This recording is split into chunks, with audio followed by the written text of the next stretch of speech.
വെളിപ്പാട് പുസ്തകം 2-ാം അധ്യായം 7-ാമത്തെ വാക്യം. ആത്മാവ് സഭകളോട് പറയുന്നത് എന്തെന്ന് ചെവിയുള്ളവൻ കേൾക്കട്ടെ. ജയിക്കുന്നവന് ഞാൻ ദൈവത്തിന്റെ പരദീസയിലുള്ള ജീവവൃക്ഷത്തിന്റെ ഫലം തിന്മാൻ കൊടുക്കും. ദൈവത്തിന് സ്തോത്രം. ജയിക്കുന്നവന് ഞാൻ ദൈവത്തിൻ്റെ പരദീസയിലുള്ള ജീവവൃക്ഷത്തിൻ്റെ ഫലം തിന്മാൻ കൊടുക്കും. നാം ഒരു ആത്മീയ പോരാട്ടക്കളത്തിലാണ്. ഈ പോരാട്ടത്തിൽ പലരും പതറിപ്പോകുന്നു, പലരും പരാജയപ്പെടുന്നു. പക്ഷെ ജയിച്ചു വന്നാൽ നിനക്ക് എന്ത് കിട്ടും, നിത്യതയിൽ നമുക്കെന്ത് ലഭിക്കും എന്നാണ് വെളിപ്പാട് പുസ്തകത്തിൽ നമ്മൾ വായിക്കുന്നത്. ജയിക്കുന്നവന് ഞാൻ ദൈവത്തിൻ്റെ പരദീസയിലുള്ള ജീവവൃക്ഷത്തിൻ്റെ ഫലം തിന്മാൻ കൊടുക്കും. ഈ പരദീസ എന്ന ചിന്ത ഉൽപ്പത്തി പുസ്തകം മുതൽ വെളിപ്പാട് പുസ്തകം വരെ നമുക്ക് വായിക്കാൻ കഴിയും. ദൈവം ആ സൃഷ്ടികർമ്മത്തിന്റെ ഒടുവിൽ 6-ാമത്തെ ദിവസം മനുഷ്യനെ സൃഷ്ടിക്കുകയാണ്. ദൈവം 6 ദിവസം കൊണ്ട് സൃഷ്ടിച്ച ഈ സകല ഭൂചര വസ്തുക്കളുടെ മേലും ജന്തുക്കളുടെ മേലും അടക്കി വാഴുവാൻ ദൈവം സൃഷ്ടിച്ച മനുഷ്യനെ ദൈവം എന്ത് ചെയ്തു? വേദപുസ്തകത്തിലെ വാക്യം, ഏദനിൽ ഒരു തോട്ടമുണ്ടാക്കി അവിടെ മനുഷ്യനെ കൊണ്ട് പാർപ്പിച്ചു. ഏദൻ തോട്ടത്തിൽ പൂർവകാലത്ത് ജീവിച്ചിരുന്നത് ലൂസിഫറും സംഘവുമാണ്. പക്ഷെ അവർ വീഴ്ച ചെയ്തപ്പോൾ അവരെ ദൈവം അവിടെ നിന്നും മാറ്റി ഇപ്പോൾ അവരുടെ പ്രവർത്തന സ്ഥലം ഈ ആകാശമണ്ഡലത്തിലാണ്. ആ ഭൂമിയിൽ ദൈവം ആദത്തെയും ഹവ്വയെയും സൃഷ്ടിച്ചു. ഏദനിൽ ഒരു തോട്ടമുണ്ടാക്കി ആ തോട്ടത്തിൽ അവരെ വാഴിക്കുകയാണ്. ഏദനിൽ നിന്ന് പുറപ്പെട്ടൊഴുകിയ 4 നദികളെ കുറിച്ച് നമ്മൾ ഉൽപ്പത്തി പുസ്തകത്തിൽ വായിക്കുന്നു. തോട്ടം നനപ്പാൻ ദൈവം ഒരു നദി പുറപ്പെട്ടു. അതിന് 4 ശാഖകൾ, പീശോൻ, ഗീഹോൻ, ഹിദ്ദേക്കൽ, ഫ്രാത്ത് എന്ന് പറയുന്ന 4 നദികൾ ഈ ഒരു നദിയിൽ നിന്ന് 4 ശാഖകളായി പുറപ്പെട്ടു. ഈ ഏദൻ തോട്ടവുമൊക്കെ ഒരു ചരിത്ര വസ്തുതയായിരുന്നോ? ആദവും ഹവ്വയൊക്കെ ചരിത്ര വസ്തുതയായിരുന്നെങ്കിൽ ആ 4 നദികൾ ഇന്ന് ലോകത്തിൽ കാണണമായിരുന്നല്ലോ. ഹലോ, എന്നാൽ അതിൽ 2 നദികൾ ഇന്ന് ഭൂമിയിലുണ്ട്. ഹിദ്ദേക്കൽ, ഫ്രാത്ത്, ടൈഗ്രീസ്, യൂഫ്രട്ടീസ് എന്നതിന് ഇംഗ്ലീഷിൽ വിളിക്കുന്നു. ആ 2 നദികൾ ഇന്ന് ഭൂമിയിലുണ്ട്. അങ്ങനെയെങ്കിൽ ബാക്കി 2 നദികൾ എവിടെ? ഏദൻ തോട്ടത്തിൽ ഒത്തിരി വൃക്ഷങ്ങളൊക്കെ ഉണ്ടായിരുന്നല്ലോ, ഇല്ലേ? ആ തോട്ടം എവിടെ? വായിക്കാം.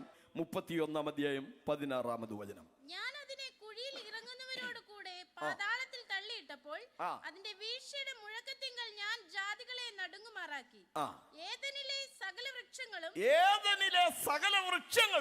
ലെബാനോനിലെ ശ്രേഷ്ഠവും ഉത്തമവുമായി വെള്ളം കുടിക്കുന്ന സകല വൃക്ഷങ്ങളും ഭൂമിയുടെ അധോഭാഗത്ത് ആശ്വാസം പ്രാപിച്ചു. ഹലോ, ഭൂമിയുടെ അധോഭാഗത്ത് ആശ്വാസം പ്രാപിച്ചു.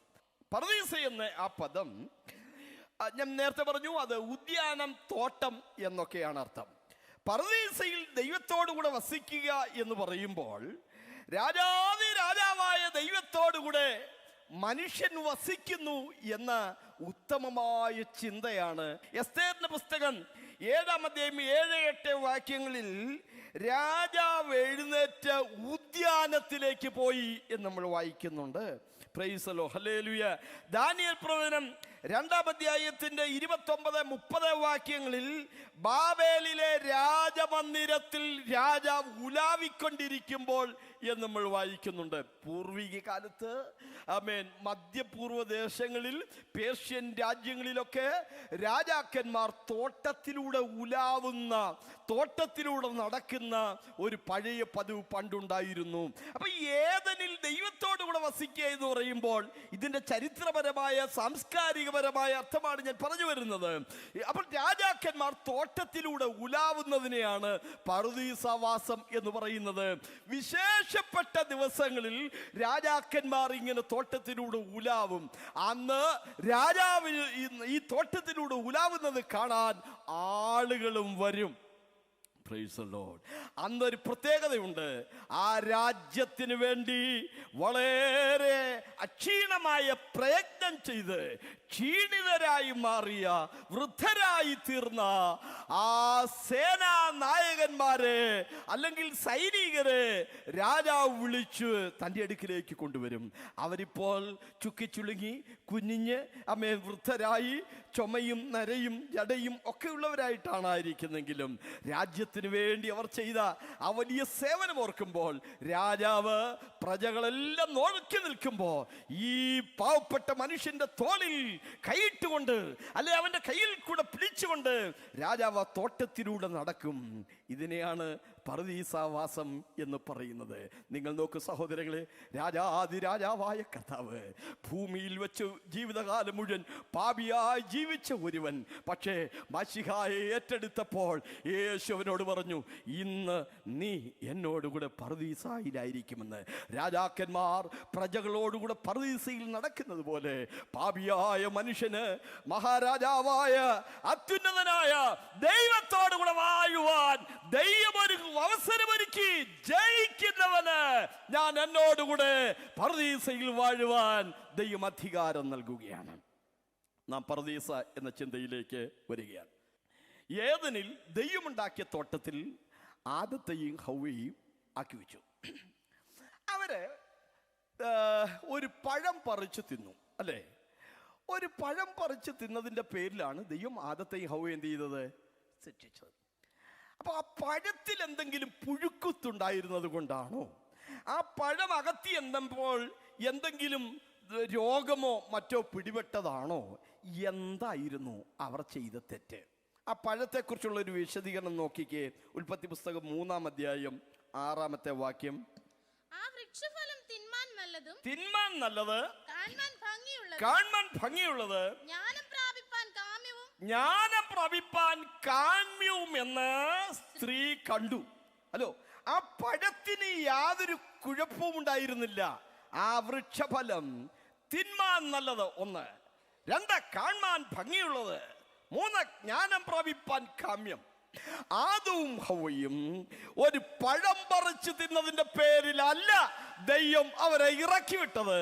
അതിനേക്കാളുപരി ഗുരുതരമായ 7 പാപങ്ങൾ അവർ ചെയ്യുകയുണ്ടായി. എന്തൊക്കെയാണ് അവർ ചെയ്ത തെറ്റ് എന്ന് നമുക്ക് നോക്കാം. 1, അവർ ദൈവത്തിന്റെ വചനത്തിൽ കൂട്ടിച്ചേർത്തു എന്നുള്ളതാണ്.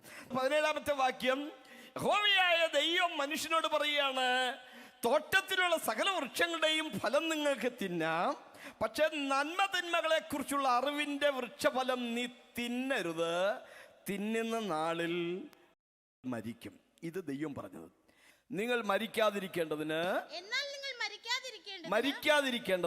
തോട്ടത്തിന്റെ നടുവിലുള്ള വൃക്ഷത്തിന്റെ ഫലം തിന്നരുത്, തൊടുകയും അരുത്. ഹലോ, ദൈവം എന്താണ് പറഞ്ഞത്? തോട്ടത്തിന്റെ വൃക്ഷത്തിന്റെ നടുവിലുള്ള വൃക്ഷഫലം നിങ്ങൾ തിന്നരുത്. ഹലോ, പക്ഷെ ഹവ്വ കൊച്ചമ്മ അത് എടുത്തു പറഞ്ഞപ്പോ ദൈവം പറയാത്തൊരു വാക്ക് അവൾ ദൈവം പറഞ്ഞു എന്ന ഭാവേന കൂട്ടിച്ചേർത്ത് പറഞ്ഞു. ദൈവം പറഞ്ഞു തിന്നരുതെന്നായിരുന്നു, അവൾ പറഞ്ഞപ്പോ തിന്നരുത്, തൊടുകയും അരുത്. അവർ ചെയ്ത 1-ാമത്തെ തെറ്റ്, ദൈവം പറയാത്ത ഒരു പദം അവർ കൂട്ടിച്ചേർത്ത് പറഞ്ഞു എന്നുള്ളതാണ്. ദൈവത്തിന്റെ വചനത്തിൽ അവൾ കൂട്ടിച്ചേർത്തു. അന്നെന്ന പോലെ ഇന്നും ദൈവം മനുഷ്യനെ കുറിച്ച് പ്രതീക്ഷിക്കുന്നത് വചനത്തിൽ ആരും കൂട്ടരുത്. ഇത് ഉൽപ്പത്തിയിൽ സംഭവിച്ച കാര്യം. വെളിപ്പാട് പുസ്തകത്തിൽ ദൈവം അതൊരു ഭയനിർദ്ദേശമായി പറയുകയാണ്, ആരെങ്കിലും ഈ വചനത്തോട് വല്ലതും കൂട്ടിച്ചേർത്താൽ, തിന്നരുത് എന്ന് ദൈവം പറഞ്ഞപ്പോൾ ഹവ്വ തിന്നരുത്, തൊടുകയും അരുത് എന്ന ഒരു വചനം അവൾ കൂട്ടിച്ചേർത്തു. ഇത് വെളിപ്പാട് പുസ്തകത്തിൽ നമുക്കൊരു ഭയനിർദ്ദേശമായി പറയുകയാണ്, ആരെങ്കിലും ഈ വചനത്തോട് വല്ലതും കൂട്ടിച്ചേർത്താൽ ജീവവൃക്ഷത്തിൽ ഉള്ള ഫലം അവന് നഷ്ടമാകും. സദൃശവാക്യം 30-ന്റെ 6-7 വാക്യങ്ങളിൽ ദൈവത്തിന്റെ വചനത്തോട് മനുഷ്യൻ കൂട്ടിച്ചേർക്കരുത് എന്ന് ഭയനിർദ്ദേശം നമ്മൾ വായിക്കുന്നുണ്ട്. അവന്റെ വചനങ്ങളോട് നീ ഒന്നും കൂട്ടരുത്. അവന്റെ വചനങ്ങളോട് നീ ഒന്നും കൂട്ടരുത്. അവൻ നിന്നെ വിസ്തരിച്ചിട്ട് നീ കള്ളനാകുവാൻ ഇടവരരുത്. അവൻ നിന്നെ വിസ്തരിച്ചിട്ട് നീ കള്ളനാവാൻ ഇടവരരുത്. 2 കൊരിന്ത്യർ ലേഖനം 2:17 പൗലോസ് പറയുന്നു, ഞങ്ങൾ ദൈവവചനത്തിൽ കൂട്ടിച്ചേർക്കുന്ന അനേകരെ പോലെ അല്ല, നിർമ്മലതയോടും ദൈവത്തിന്റെ കൽപ്പനയാലും സംസാരിക്കുന്നു. രണ്ടാമത്തെ പാപം, പ്രൈസ് ദി ലോർഡ്, കൂട്ടായ്മ ലംഘിച്ചു എന്നുള്ളതാണ്. കൂട്ടായ്മ ലംഘിച്ചു. മനുഷ്യൻ ഏകനായിരിക്കുന്നത് നന്നല്ല എന്ന് കണ്ടിട്ടാണ് ദൈവം ആദത്തിന് തക്ക തുണയായി ഹവ്വയെ നൽകിയത്. അല്ലേ? ഹലോ, മനുഷ്യൻ ഏകനായിരിക്കുന്നത് നന്നല്ല, അതുകൊണ്ട് ഞാൻ അവന് തക്ക തുണയുണ്ടാക്കി കൊടുക്കുമെന്ന് പറഞ്ഞാണ് ഹവ്വയെ നൽകിയത്. ആദവും ഹവ്വയും ഒന്നിച്ച് ജീവിക്കണമെന്നായിരുന്നു ദൈവത്തിന്റെ പദ്ധതി, ദൈവത്തിന്റെ ആഗ്രഹം. Price the Lord. പക്ഷേ ആദത്തിൽ നിന്ന് ഹവ്വ എപ്പോഴോ അകന്നു നിന്നപ്പോഴാണ് സാത്താനുപായത്താൽ ഹവ്വയെ വഞ്ചിച്ചത്. വചനം വായിക്കാം. 2 കൊരിന്ത്യർ ലേഖനം, പ്രൈസ് ദി ലോർഡ്, 11-ാം അധ്യായത്തിന്റെ 3-ാമത്തെ വാക്യം. എന്നാൽ സർപ്പം ഹവ്വായെ ഉപായത്താൽ ചതിച്ചതുപോലെ നിങ്ങളുടെ മനസ്സ് ക്രിസ്തുവിനോടുള്ള ഏകാഗ്രതയും നിർമ്മലതയും വിട്ട് വഷളായി പോകുമോ എന്ന് ഞാൻ ഭയപ്പെടുന്നു. സ്തോത്രം. ഞാൻ ക്രിസ്തു എന്ന ഏകപുരുഷനെ നിങ്ങളെ നിർമ്മല കന്യകയായി ഏൽപ്പിപ്പാൻ വിവാഹ നിശ്ചയം ചെയ്തിരിക്കുന്നു. നിങ്ങളുടെ ഹൃദയം ക്രിസ്തുവിനോടുള്ള ഏകാഗ്രതയും നിർമ്മലതയും വിട്ട് വഷളായി പോകുമോ എന്ന് ഞാൻ ഭയപ്പെടുന്നു എന്ന് പറഞ്ഞിട്ട് പൗലോസ് പറയുകയാണ്, സാത്താൻ ഉപായത്താൽ ഹവ്വയെ വഞ്ചിച്ചു. ആ വഞ്ചിക്കപ്പെടാനുണ്ടായ ഒരു കാരണം, ആദത്തിൽ നിന്ന് അവൾ അകന്നു നിന്നു, അല്ലെ അവളിൽ നിന്ന് ആദാം അകന്നു നിന്നു. ഞാനിവിടെ പറഞ്ഞു വരുന്ന ആത്മിക ചിന്ത, കുടുംബജീവിതത്തിൽ ഐക്യത ഒരു പ്രധാനപ്പെട്ട കാര്യമാണ്. Price the Lord, price the Lord. ഭാര്യയും ഭർത്താവും കൂടെ രാവും പകലും വഴക്കായിരുന്നിട്ട് നിന്റെ കുടുംബത്തിൽ ദൈവ സാന്നിധ്യം ഉണ്ടായിരിക്കുമെന്ന് വിചാരിക്കരുത്. ആമേൻ. ഭാര്യ ഭർത്താക്കന്മാർ തമ്മിൽ ഐക്യതയിലായിരിക്കണം. അഭിപ്രായ വ്യത്യാസങ്ങളൊക്കെ ഉണ്ടാകാം, അതെല്ലായിടത്തുമുണ്ട്. പക്ഷേ അത് പറഞ്ഞ് പരിഹരിക്കണം. വിട്ടുവീഴ്ചകൾക്ക് തയ്യാറാകണം. സോറി എന്ന് പറയാൻ തയ്യാറാവണം. Price the lord, hallelujah. അല്ലെങ്കിൽ സാത്താൻ അകത്ത് പ്രവേശിക്കും. അതുകൊണ്ടാണ് തിരുവെഴുത്ത് പറയുന്നത്, കോപിച്ചാൽ പാപം ചെയ്യരുത്, സൂര്യൻ അസ്തമിക്കുവോളം കോപം വെച്ചുകൊണ്ടിരിക്കരുത്, പിശാചിന് ഇടം കൊടുക്കരുത്. Price the Lord. മനസ്സിലാകുന്നുണ്ടോ? ദൈവത്തിന് സ്തോത്രം, ഹല്ലേലൂയ. കൊരിന്ത്യ ലേഖനത്തിലും പത്രോസിന്റെ ലേഖനത്തിലും പൗലോസ് ഈ ചിന്ത പങ്കുവയ്ക്കുമ്പോൾ 1 കൊരിന്ത്യർ 7:5, 1 പത്രോസ് 3:7 ആ വാക്യങ്ങളിൽ നാം ഇങ്ങനെ വായിക്കുന്നത്, പരസ്പര സമ്മതത്തോടെ അല്ലാതെ അല്പനേരം അകന്നിരുന്നാലും പിന്നെയും ചേർന്നിരിപ്പീൻ, വിവേകത്തോടുകൂടെ ഭാര്യമാരോടുകൂടെ വസിക്കണം, ഇല്ലെങ്കിൽ പ്രാർത്ഥനയ്ക്ക് മുടക്കം വരും. സഹോദരങ്ങളെ, ഈ പറയുന്ന എന്നോടും നിങ്ങളോടും ദൈവത്തിന് പറയാനുള്ളൊരു ദൂതുണ്ട്. സ്തോത്രം. ഭാര്യയും ഭർത്താവും മനസ്സുകൊണ്ട് ചേർന്നിരിക്കണം. സ്തോത്രം. ആദത്തിൽ നിന്ന് ഹവ്വ എപ്പോഴോ അകന്നു നിന്നപ്പോഴാണ് സാത്താനുപായത്താൽ ഹവ്വയെ വഞ്ചിച്ചത്. കൂട്ടായ്മ കുടുംബജീവിതത്തിൽ പ്രധാനപ്പെട്ട ഒരു കാര്യമാണ്. സ്തോത്രം. ആത്മിക ജീവിതത്തിലും പ്രധാനപ്പെട്ട ഒരു കാര്യമാണ്. ഏതാ പറഞ്ഞേ? കൂട്ടായ്മ. അല്ലേ? മനുഷ്യൻ ഏകനായിരിക്കുന്നത് നന്നല്ല എന്ന് കണ്ടിട്ടാണ് ദൈവം കൂട്ടായ്മയ്ക്ക് അതത്തിന് ഹവ്വയെ നൽകിയത്, ഹവ്വയ്ക്ക് അതത്തെ നൽകിയത്. ദൈവത്തിന്റെ സ്തോത്രം. വേദപുസ്തകത്തിലെ വാക്യം കൊലോസ്യ ലേഖനത്തിൽ നാം ഇങ്ങനെ വായിക്കുന്നു, കർത്താവായ യേശുവിനെ കൈക്കൊണ്ടതുപോലെ അവന്റെ കൂട്ടായ്മയിൽ നടപ്പീൻ. ഹലോ, എങ്ങനെയാണോ കർത്താവിനെ കൈക്കൊണ്ടത്, ആ കൈക്കൊണ്ടതുപോലെ അവന്റെ കൂട്ടായ്മയിൽ നടക്കണം. എങ്ങനെയാ കൈക്കൊണ്ടത്? സക്കായി എങ്ങനെയാ ചെയ്തത്? അവൻ ബന്ധപ്പെട്ടിറങ്ങി സന്തോഷത്തോടെ യേശുവിനെ കൈക്കൊണ്ടു. അവനെ കൈക്കൊണ്ട് അവന്റെ നാമത്തിൽ വിശ്വസിക്കുന്നവർക്കും ദൈവമക്കളാകാൻ അധികാരമുണ്ട്. അതുകൊണ്ട് കർത്താവ് പറഞ്ഞു, ഇവനും അബ്രഹാമിന്റെ മകനാകിയാൽ ഇന്ന് വീടിന് രക്ഷ വന്നിരിക്കുന്നു. ദൈവത്തിന് സ്തോത്രം, ഹല്ലേലൂയ. കൂട്ടായ്മ വളരെ പ്രധാനപ്പെട്ടതാ, അല്ലേ? വേദപുസ്തകം എത്ര അരച്ചു കലക്കി കുടിച്ചിരുന്നാലും, വേദപുസ്തകത്തിൽ എത്ര ഡിഗ്രി ഉണ്ടെങ്കിലും, വേദപുസ്തകം എത്ര പ്രാവശ്യം നിങ്ങൾ വായിച്ചു തീർത്തിട്ടുണ്ടെങ്കിലും, ഒരു കൂട്ടായ്മയില്ലെങ്കിൽ ആത്മീക ജീവിതത്തിൽ നിങ്ങൾ നിലനിൽക്കില്ല. ക്രിസ്തീയ ജീവിതത്തിന് പച്ചലിപ്പുണ്ടായിരിക്കാൻ, ആത്മിക ജീവിതത്തിന് മാറ്റുണ്ടായിരിക്കാൻ, ആമേൻ, അതിനകത്തൊരു തിളക്കമുണ്ടായിരിക്കാൻ, അതിനകത്തൊരു ഉല്ലാസമുണ്ടായിരിക്കാൻ ആഗ്രഹിക്കുന്നെങ്കിൽ കൂട്ടായ്മ കൂടിയേ തീരൂ. Price the Lord, price the Lord.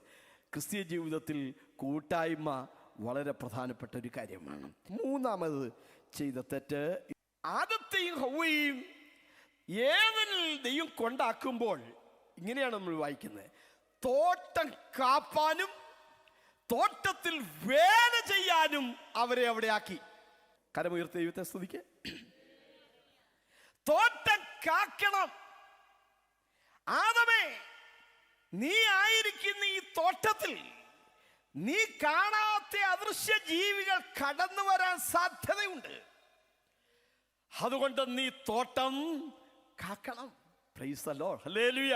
അന്ന് മൃഗങ്ങളിൽ ക്രൂര സ്വഭാവം ആരംഭിച്ചിട്ടില്ല എന്ന് പറയുമ്പോ, ആദമേ, നീ കാണുന്ന ഈ കടുവായും കരടിയും കുരങ്ങുമല്ല ഈ തോട്ടത്തെ നശിപ്പിക്കാൻ വരുന്നത്. നീ കാണാത്ത ചില അദൃശ്യ ശക്തികൾ ഈ തോട്ടത്തിന് പണ്ട് പുറത്താക്കിയ ആ ലൂസിഫർ സംഘവും നിങ്ങളെയും വിരുദ്ധെറ്റിക്കാൻ വരാൻ സാധ്യതയുണ്ട്. അതുകൊണ്ട് നീ തോട്ടം കാക്കണം. തോട്ടം കാത്തിരുന്നെങ്കിൽ തോട്ടത്തിൽ പാമ്പ്, അവിടെ പറയുന്ന പാമ്പ് നമ്മൾ വിചാരിക്കുന്നത് പോലെ ഇവിടുത്തെ അണലിയോ സർപ്പമോ മൂർഖനോ ഒന്നുമല്ല.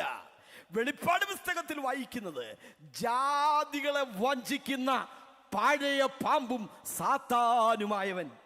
അപ്പോൾ പിശാചാണ്. മനസ്സിലായോ? പാമ്പ് എന്നവിടെ പറയുന്നത് പിശാചാണ്. ആദമേ, നീ തോട്ടം കാക്കണം. അവർ തോട്ടം കാത്തിരുന്നെങ്കിൽ തോട്ടത്തിൽ പാമ്പ് വരുമായിരുന്നില്ല. Price the lord.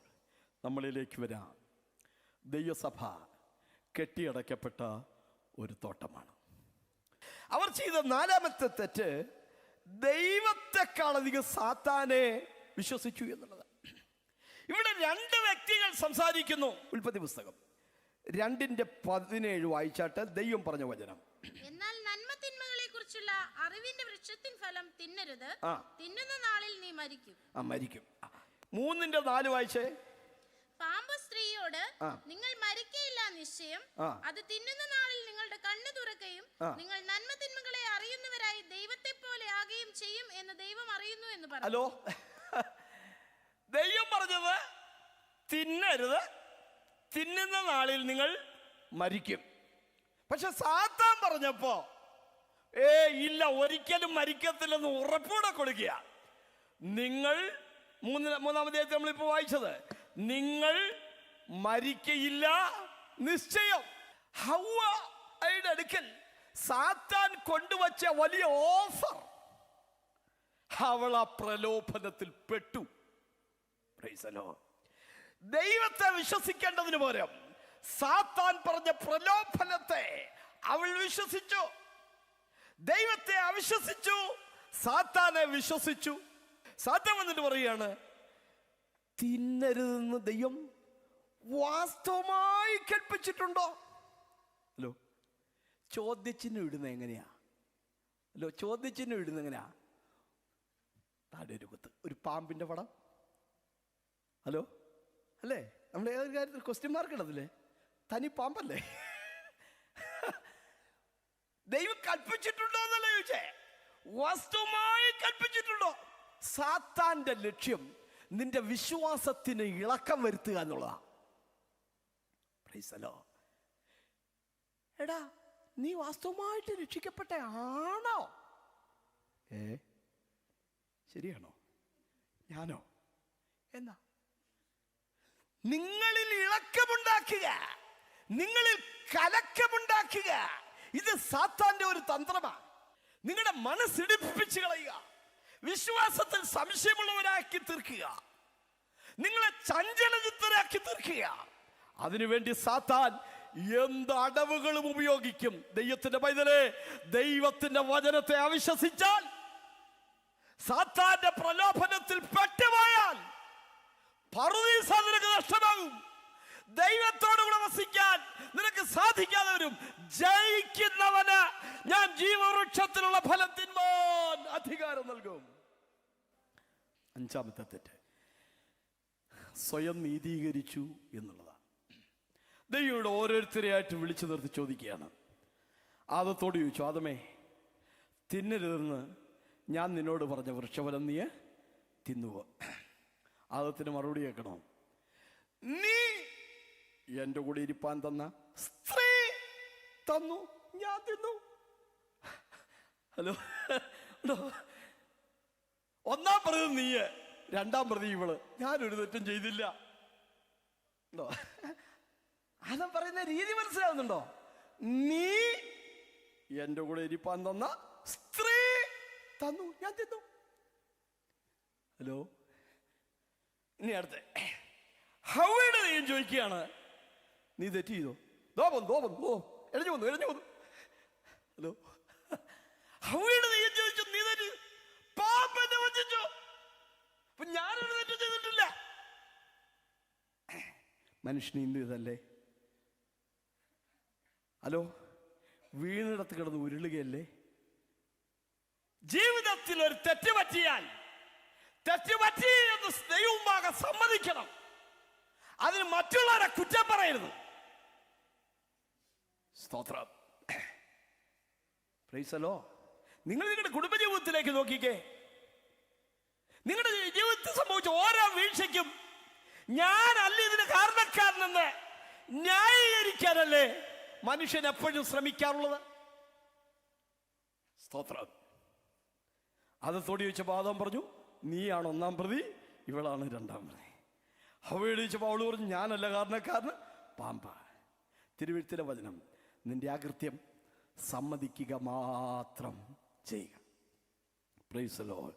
സദൃശവാക്യം 28-ാം അധ്യായത്തിന്റെ 13-ാമത്തെ വാക്യം, തൻ്റെ ലംഘനങ്ങളെ മറയ്ക്കുന്നവന് ശുഭം വരികയില്ല, അവ ഏറ്റുപറഞ്ഞ് ഉപേക്ഷിക്കുന്നവനോ കരുണ ലഭിക്കും. തൻ്റെ തെറ്റുകളെ ഗ്രഹിക്കുന്നവനാര്? Price the Lord. ആറാമത്തെ തെറ്റ് ഒരു തെറ്റിദ്ധാരണയായിരുന്നു. ഹലോ, മനുഷ്യനെ ഏകനായിരിക്കുന്നത് നന്നല്ല, അതുകൊണ്ട് ഞാനവന് തക്ക തുണെ ഉണ്ടാക്കി കൊടുക്കും. അതാണ് ദൈവം പറഞ്ഞ ഒരു കാര്യം. പിന്നെ തോട്ടത്തിന് നടുവിലുള്ള വൃക്ഷഫലം നിങ്ങൾ തിന്നരുത്, തിന്നുന്ന നാളിൽ നിങ്ങൾ മരിക്കും. ഇതാ ദൈവം പറഞ്ഞു. ആദാം എവിടെയോ പോയിട്ട് വന്നപ്പോ ഹവ്വ കൊച്ചമ്മ, ആപ്പിളാന്ന് ഞാൻ പറഞ്ഞില്ല, സങ്കല്പിക്കുക, ആ പഴം പറഞ്ഞ് വിലക്കപ്പെട്ട ആ കനി കുറച്ച് തിന്ന് ബാക്കി വെച്ചോണ്ടിരിക്കുക, ചേട്ടായി വരുമ്പോ കൊടുക്കാൻ. ഹലോ, അല്ലേ? ഇങ്ങോട്ട് വന്നപ്പോ ഇന്നാ തിന്നോ എന്ന് പറഞ്ഞ് വെച്ച് നീട്ടുക. ആദാ നോക്കിയപ്പോ കുറച്ച് അവള് തിന്നിട്ടുണ്ട്, ബാക്കിയാ വെച്ച് നീട്ടുന്നേ. ഒരു നിമിഷം ആദാം ചിന്തിച്ചു, തിന്നുന്ന നാളിൽ മരിക്കും. അവൾ മരിച്ചിരിക്കുന്നു, അവളിൽ മരണജീവൻ പ്രവേശിച്ചിരിക്കുന്നു. ഞാനിപ്പോ മരിക്കാത്ത ജീവൻ, അവൾ മരിച്ച ജീവൻ. അപ്പൊ അവനെ പെട്ടെന്ന് ചോദിച്ചു, എന്റെ കൂടിയിരിപ്പാൻ തന്നല്ലേ ഹൗവ, അവള് പോയാ പിന്നെ എനിക്കിനി ഒരു ഭാര്യ എവിടെ? ഹലോ, മനുഷ്യൻ ഏകനായിരിക്കുന്നത് നന്നില്ലെന്ന് പറഞ്ഞല്ലേ ദൈവം തുണ ഉണ്ടാക്കി കൊടുത്തത്. ആ തുണ പോയാൽ എനിക്ക് പിന്നെ തുണ എവിടെ?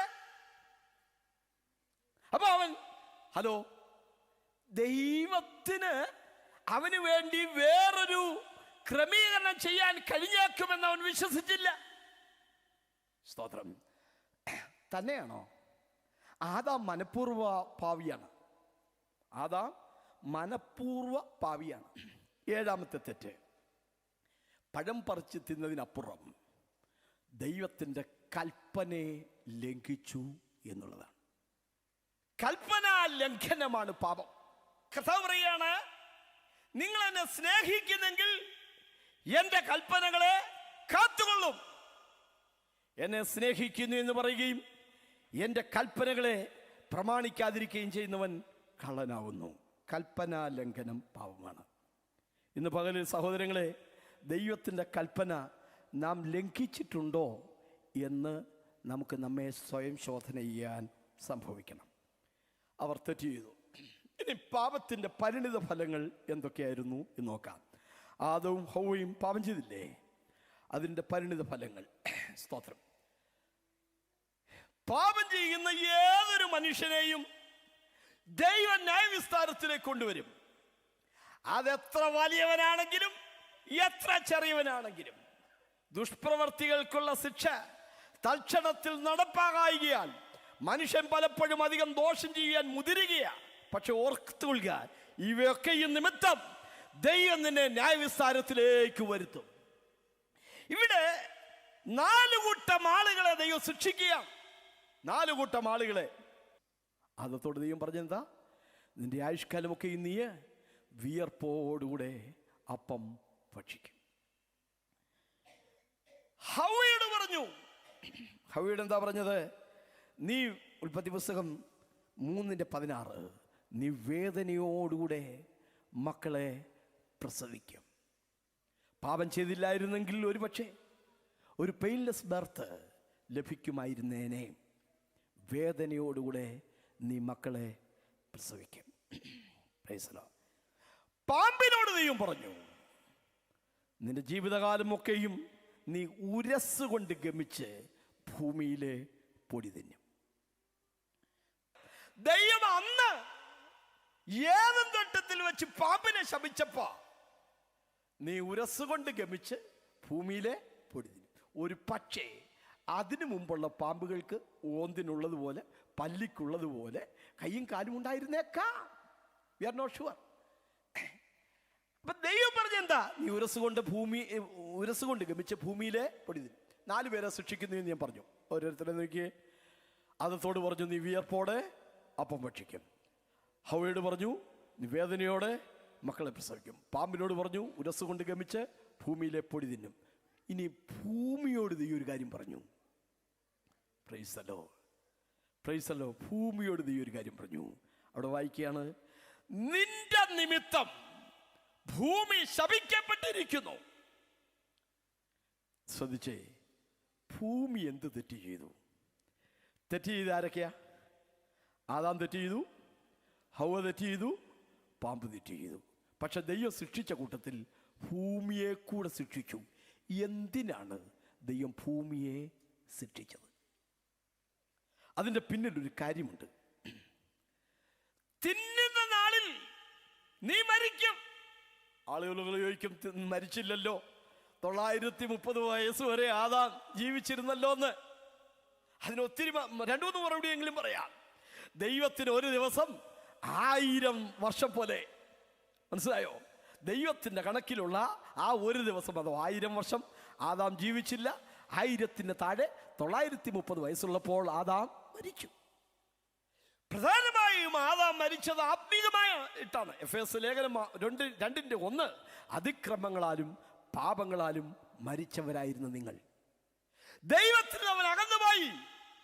വീട് വിട്ടുപോയ മുടിയംപുത്രൻ മടങ്ങി വന്നപ്പോൾ അപ്പം പറഞ്ഞത്, ഈ എൻ്റെ മകൻ മരിച്ചവനായിരുന്നു എന്നാ.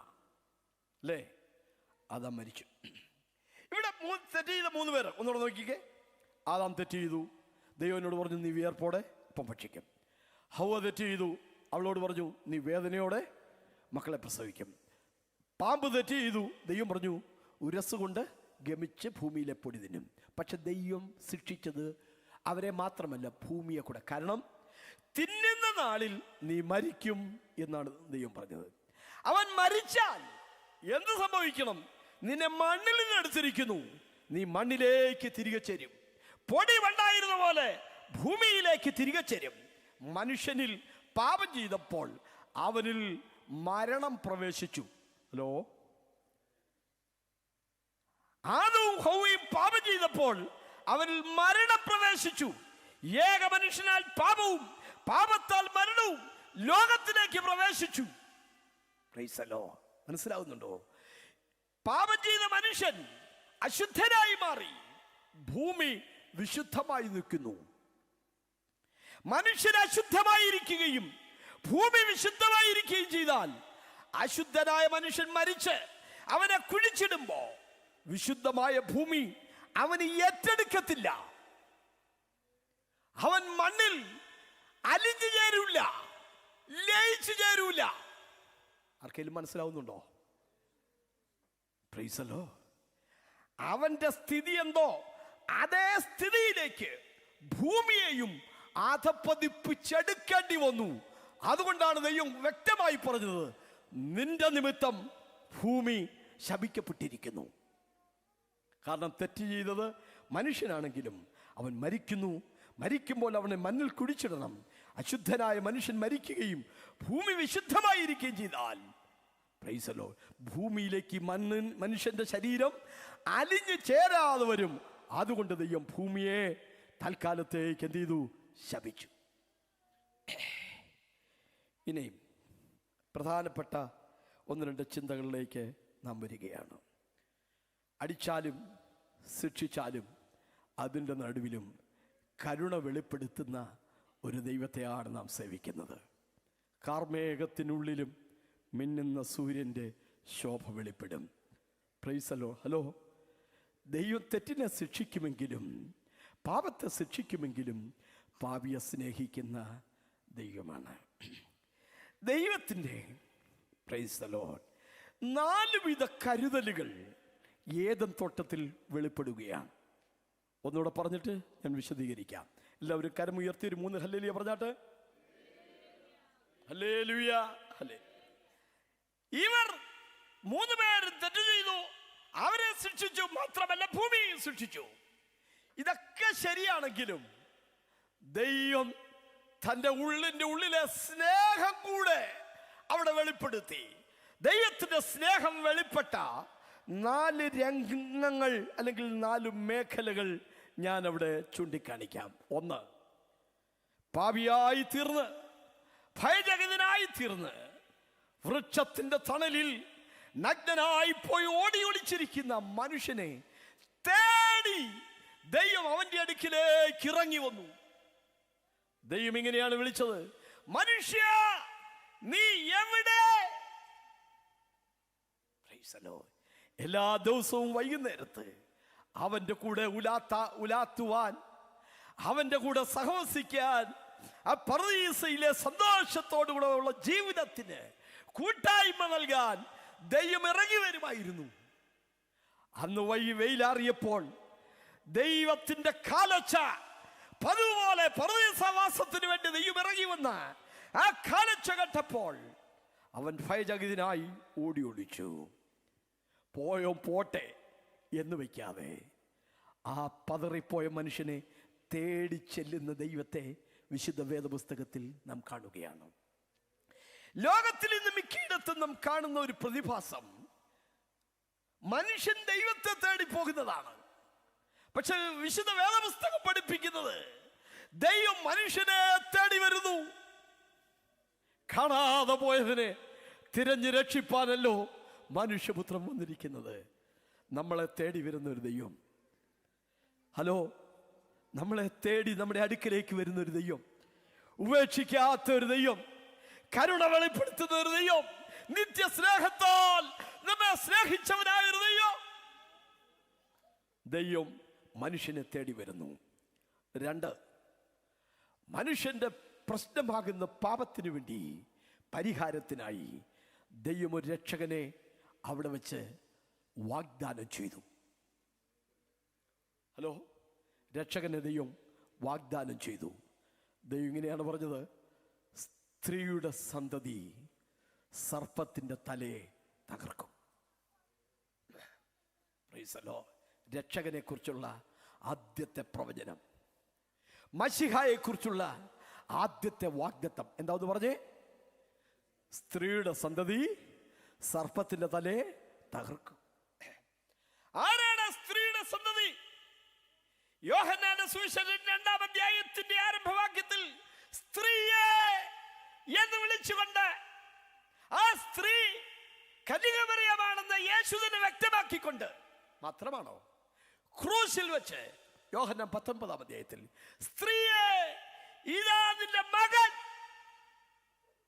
Price the Lord. യോഹന്നാൻ 2 സ്ത്രീയെ എന്ന് വിളിച്ച് ആ സ്ത്രീയെ പരിചയപ്പെടുത്തുന്നു. യോഹന്നാൻ 19 സ്ത്രീയെ വിളിച്ചുകൊണ്ട് ആ മകനെ പരിചയപ്പെടുത്തുന്നു. സ്ത്രീയെ, ഇതാ നിന്റെ മകൻ.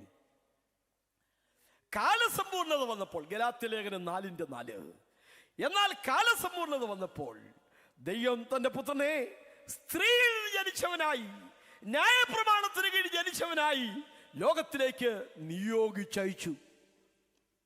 മത്തായി സുവിശേഷം 1-ാം അധ്യായത്തിൽ 41 തലമുറകളുടെ കാര്യം വിവരിക്കുന്നു.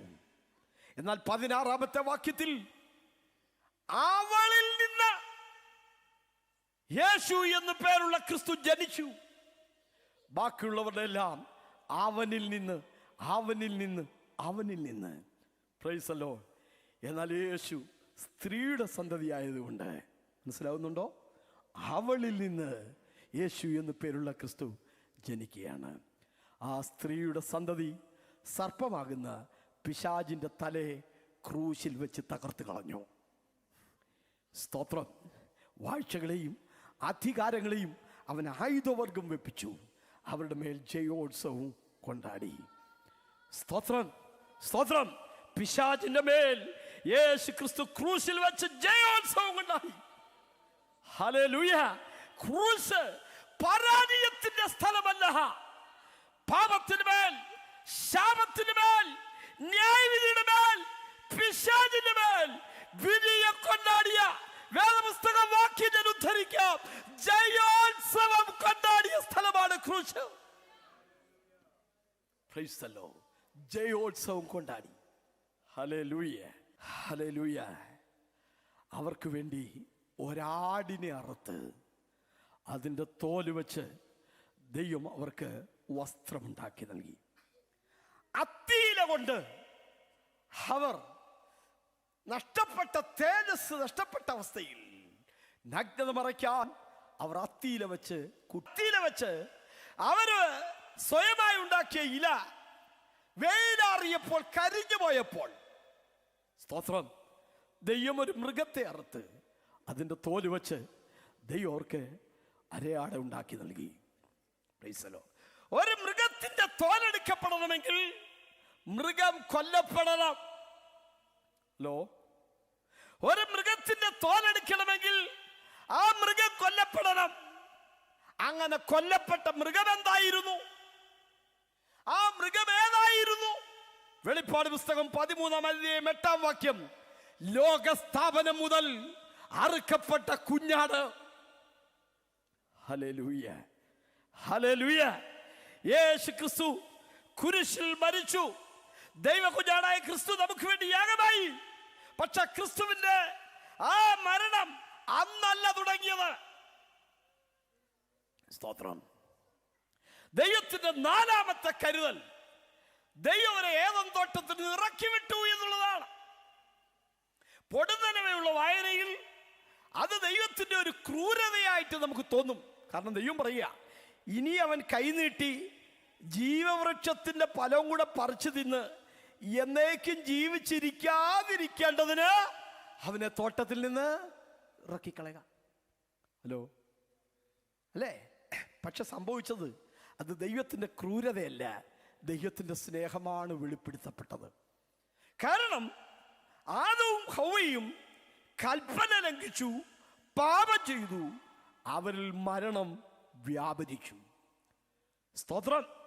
ആ മരണജീവനിലാണ് ഇപ്പോൾ അവരായിരിക്കുന്നത്. തേജസ് നഷ്ടപ്പെട്ട അവസ്ഥയിലാണ്. ഒരു വ്യത്യാസവുമില്ല. എല്ലാ മനുഷ്യരും പാപം ചെയ്ത് ദൈവതേജസ്സില്ലാത്തവരായിരുന്നു. ദൈവതേജസ്സില്ലാത്ത, മരണജീവൻ വ്യാപരിക്കുന്ന, പാപജീവൻ കുടികൊള്ളുന്ന ആദവും ഹവ്വയും ആ പാപജീവനിൽ ഇരുന്നു കൊണ്ട് തേജസ്സില്ലാത്ത അവസ്ഥയിൽ ഈ ജീവവൃക്ഷത്തിന്റെ ഫലം കൂടെ പറിച്ചു തിന്നാൽ ആ തേജസ്സില്ലാത്ത അവസ്ഥയിൽ അവൻ ജീവിതകാലം മുഴുവൻ തുടരും. ഒരു കാലത്തും പിന്നെ അവനെ വീണ്ടെടുക്കാൻ പറ്റത്തില്ല. Price the Lord, price the Lord. പക്ഷെ മനുഷ്യനെ കുറിച്ച് ദൈവത്തിനൊരു വലിയ പദ്ധതി. അവനെ വീണ്ടെടുക്കണം, അവനെ തേജസ്സിലേക്ക് തിരിച്ചു കൊണ്ടുവരണം, അവനെ പറുദീസയിലേക്ക് വീണ്ടും കൊണ്ടുവരണം. അതുകൊണ്ട് ദൈവം പറഞ്ഞു, തൽക്കാലത്തേക്ക് പാപത്തിന് പരിഹാരമുണ്ടാകുന്നവരെ അവനെ പറുദീസയിൽ നിന്ന് ഇറക്കി വിടുക. ഒന്നുകൂടെ പറയാൻ പോവുകയാണ്. ചിലർക്കത് മനസ്സിലായില്ല എന്ന് എനിക്ക് തോന്നുന്നത് കൊണ്ട് ഒന്നുകൂടെ പറയുന്നു. ഈ ഏദൻ തോട്ടത്തിൽ നിന്ന് ആദം ഹവ്വമാരെ ഇനി അവർ ജീവവൃക്ഷത്തിന്റെ ഫലം കൂടെ പറിച്ചു തിന്ന് എന്നേക്കും ജീവിച്ചിരിക്കാതിരിക്കേണ്ടതിന് അവരെ ഇറക്കി വിടുക എന്ന് പറഞ്ഞത് ദൈവത്തിന്റെ ക്രൂരതയല്ല, ദൈവത്തിന്റെ അളവറ്റ സ്നേഹമാണ് വെളിപ്പെടുത്തപ്പെട്ടത്. കാരണം മനുഷ്യൻ ഇപ്പോൾ പാപം ചെയ്തു, തേജസ് നഷ്ടപ്പെട്ടു, മരണം അവനിൽ പ്രവേശിച്ചു. ആ മരണജീവനിൽ ഇരുന്നു കൊണ്ട് തേജസ്സില്ലാത്ത അവസ്ഥയിൽ ജീവവൃക്ഷത്തിന്റെ ഫലം കൂടെ പറിച്ചു നിന്നാൽ ആ അവസ്ഥയിൽ അവരെന്നും എന്നേക്കും തുടരും. ഏത് അവസ്ഥയിൽ ഇരുന്നു കൊണ്ടാണോ ജീവവൃക്ഷത്തിന്റെ ഫലം ഭക്ഷിക്കുന്നത്, ആ അവസ്ഥയിലാണ് അവരെന്നും എന്നേക്കും തുടരാൻ പോകുന്നത്. മനസ്സിലായോ? അതുകൊണ്ട് ദൈവം പറഞ്ഞു, ഈ പാപത്തിന് പരിഹാരമുണ്ടാകുന്നത് വരെ അവരെ തോട്ടത്തിൽ നിന്ന് ഇറക്കി വിടുക. മനസ്സിലായവർ മാത്രം ദൈവത്തിന് സ്തോത്രം ചെയ്യട്ടെ. ഹല്ലേലൂയ, ദൈവത്തിൻ്റെ സ്തോത്രം.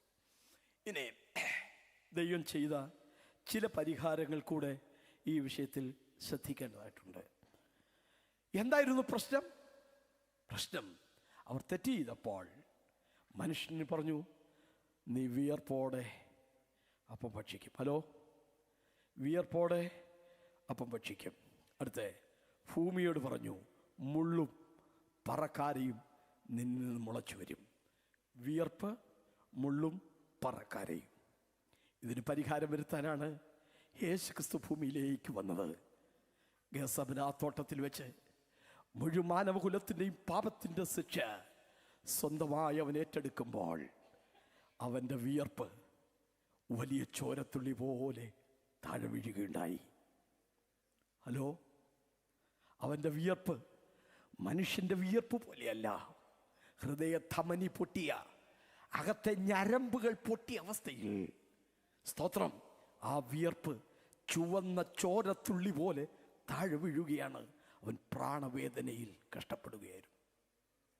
മാത്രമാണോ, ഭൂമി ശപിക്കപ്പെട്ടില്ലേ? ശാപത്തിൻ്റെ ഒരു പ്രതിഫലനം എന്ന നിലയിലല്ലേ മുള്ളും പറക്കാരയും മുളച്ചു വന്നത്. അവൻ്റെ തലയിലേക്ക് ആ മുള്ള് വെച്ചുള്ള ഒരു കിരീടമുണ്ടാക്കി വെച്ച് ആ മുള്ള് അവൻ്റെ തലയിൽ അടിച്ചിറക്കി. മനുഷ്യവർഗത്തിൻ്റെ പാപത്തിൻ്റെ ശിക്ഷ ദൈവപുത്രൻ സ്വയമായി ഏറ്റെടുത്തു. മനുഷ്യൻ ശാപഗ്രസ്തനായി പോയപ്പോൾ ഗലാത്യ ലേഖനം 3:13 എല്ലാവർക്കും വേണ്ടി മരണം ആസ്വദിപ്പാൻ വന്ന യേശു, സ്തോത്രം, നമുക്ക് വേണ്ടി ശാപമാക്കപ്പെട്ടു. മരത്തിന്മേൽ തൂങ്ങുന്നവനെല്ലാം ശാപിക്കപ്പെട്ടവനെന്ന് എഴുതിയിരിക്കുന്ന പോലെ ക്രിസ്തു നമുക്ക് വേണ്ടി ശാപം ആക്കപ്പെട്ടു. ഞാൻ ഒന്നുകൂടെ പറയാൻ പോവുകയാണ്. മരത്തിന്മേൽ തൂങ്ങുന്നവനെല്ലാം ശപിക്കപ്പെട്ടവൻ എന്ന് എഴുതിയിരിക്കുന്നു. എവിടെ എഴുതിയിരിക്കുന്നു? ആവർത്തന പുസ്തകത്തിലാണത് എഴുതിയിരിക്കുന്നത്. Price the Lord. ആ ശാപം മാറ്റാൻ, ഹല്ലേലൂയ, നമുക്ക് വേണ്ടി മരത്തിൽ കുരിശിൽ മരിക്കാൻ അവൻ സ്വയം ഏൽപ്പിച്ചു കൊടുത്തു. ഇന്ന് പകലിൽ സഹോദരങ്ങളെ, യേശു ക്രിസ്തുവിൻ്റെ സ്നേഹം നിങ്ങളൊന്ന് ചിന്തിച്ചു നോക്ക്, എത്ര വലുതായിരുന്നു എന്ന്. 2, പിശാചിന് മേൽ അവൻ ജയോത്സവം കൊണ്ടാടി. മുമ്പ് ഞാൻ വിവരിച്ചു, നീ ആവർത്തിക്കുന്നില്ല. പറുദീസയിൽ അവരെ ഇറക്കി വിട്ടപ്പോൾ പറുദീസയുടെ കവാടത്തിൽ ജ്വാലയുള്ളൊരു വാളുമായി, നിങ്ങളെല്ലാം ഇവിടെ ശ്രദ്ധിക്കണം, ജ്വാലയുള്ളൊരു വാളുമായി, കറങ്ങുന്ന ഒരു വാളുമായി ഒരു കറുബിനെ, സ്തോത്രം, പറുദീസയുടെ കവാടത്തിൽ കാവൽ നിർത്തി. സ്തോത്രം, പറുദീസയുടെ കവാടത്തിൽ ഒരു ദൂതൻ ഒരു വാളുമായിട്ട് നിൽക്കുക. ശ്രദ്ധിച്ചാട്ടെ, ജ്വാലയുള്ള വാള്. ദൈവത്തിന്റെ പ്രമാണം വിളിച്ചു പറഞ്ഞു, ഇനി ആർക്കും പറുദീസയിലേക്ക് പോകാൻ പറ്റത്തില്ല. അതോ പോകണമെങ്കിൽ രക്തം ചീന്തിയിട്ടല്ലാതെ മോചനമില്ല.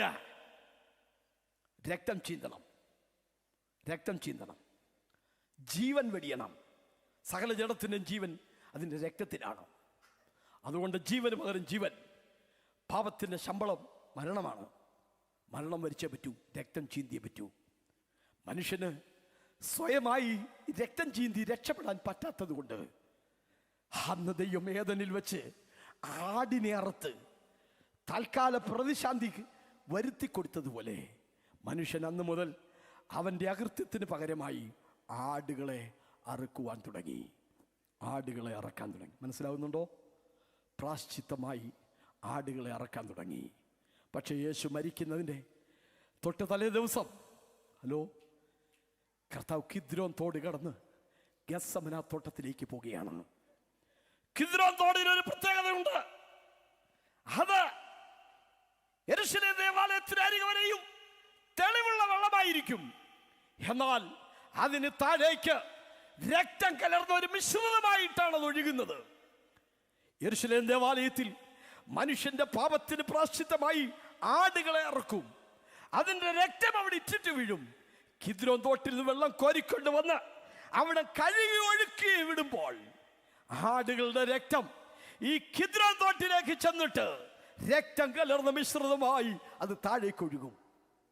തിരുവെഴുത്ത് പറയുന്നു, യേശു കിദ്രോൻ തോട് കടന്ന് ഗെത്സമനയിലേക്ക് പോയി. ആ തോട് കടന്ന് പോകുമ്പോൾ ആടുകൾ അറക്കപ്പെട്ടു. പക്ഷേ പാപയാഗങ്ങളിലും സർവാംഗ ഹോമങ്ങളിലും നീ പ്രസാദിച്ചില്ല. ഹനനയാകും പാപയാകും നീ ഇച്ഛിച്ചില്ല. അപ്പോൾ ഞാൻ പറഞ്ഞു, ഇതാ ഞാൻ വരുന്നു. പുസ്തക ചുരുളുകളിൽ എന്നെക്കുറിച്ച് എഴുതിയിരിക്കുന്നു.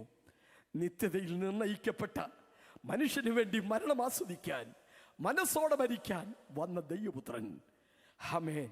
ആടുകളുടെ രക്തത്തിന് പാപത്തെ പരിഹരിക്കാൻ പറ്റാത്ത വന്നതുകൊണ്ട് എല്ലാവർക്കും വേണ്ടി മരിക്കാൻ യേശു തയ്യാറാകുന്നു. ആ കിദ്രോൻ തോട് കടന്ന് പോകുന്നതിന് മുമ്പ് പ്രൈസല്ലോ സെക്കരിയ പ്രവചനത്തിലെ ഒരു വചനം യേശു ഉദ്ധരിച്ചു. വാളെ എന്റെ ഇടയന്റെ നേരെയും എന്റെ കൂട്ടാളിയായ